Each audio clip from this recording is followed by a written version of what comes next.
Cool slides coming up. I won't spoil it for you. This is pretty much for anybody who feels stuck in their life, as so many of us really have and do. As a kid, I had a problem with lying. My frame of reference was Star Wars and Back to the Future and Indiana Jones, and I felt like I was boring, so I would make up details that were, in a word, false to make it seem more interesting. One of the best ones I ever did. Between middle school and high school, I changed school districts, and I took this opportunity to tell a kid that I had moved here from Seattle when I was in Pearl Jam. This is why it's funny. It's going to change, and this is what I look like at 14, and I don't play a musical instrument. This was a bad idea, and I spent 4 years trying to just deny it to anyone who asked.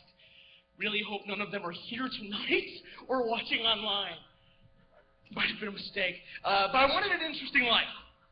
You know, I wanted to make movies and tell stories, and Los Angeles felt like it was the moon. You know, how do you go to Los Angeles? And so I would make up stories about my life, and that's called lying. And plus people always tell you, like, if you can avoid show business, do so. Make your plan B your plan A, and be a happier person. So I joined the Army, which was a bad idea. And I worked in politics, which was also bad. I did everything I could. Now, I'm a nerd. And that's because 3.5 years ago, I am working third shift at DHL in data entry, listening to podcast upon podcast, and living in my one-bedroom apartment with my dog, who then dies. Right. Thanks for laughing! 16 years old, her name was Lizzie. I loved her. Dogs can't perceive two-dimensional objects. They can't watch TV. I would get home in the morning. She would, that's her 17 points that you can find her head.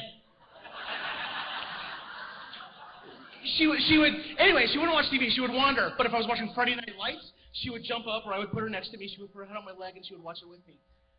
And she dies. And damn straight.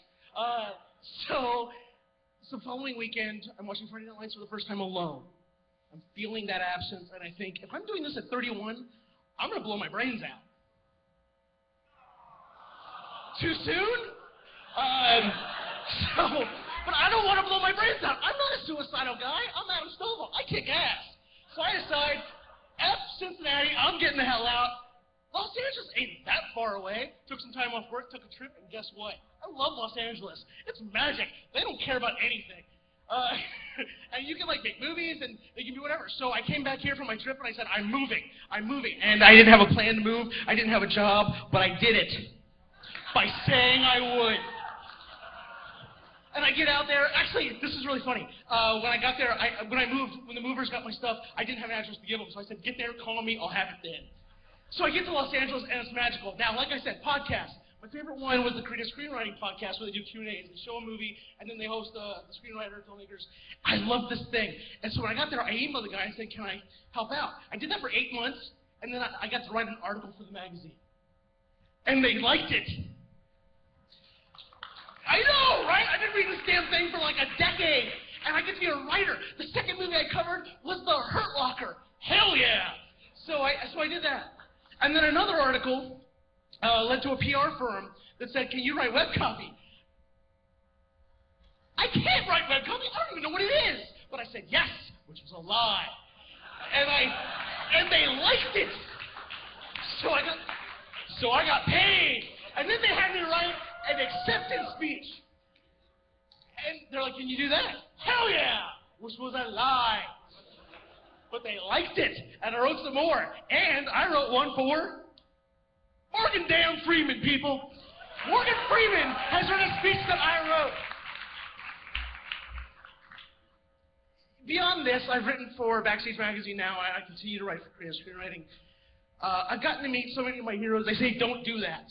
Don't meet your heroes. But I've interviewed Lars von Trier, and I've interviewed Wes Anderson, and they were wonderful people. And I met Edgar Wright. One of my closest friends, her favorite movie last year was Scott Pilgrim vs. the World. And I was at a party, and I got her DVD signed by everybody that worked on the movie, which was a nice picture. And I met Quentin damn Tarantino. This was an awesome moment. This was one of those time travel things where I reached back through time. Hey, 15-year-old Adam, we had sex with a girl, and it's Quentin Tarantino. Up top, buddy. But let me tell you this. I believed in myself. I had faith in myself. And I stand here at 32 years old, and I'm a writer, and that's the truth. Believe in yourselves, people. Why? It might be the truth.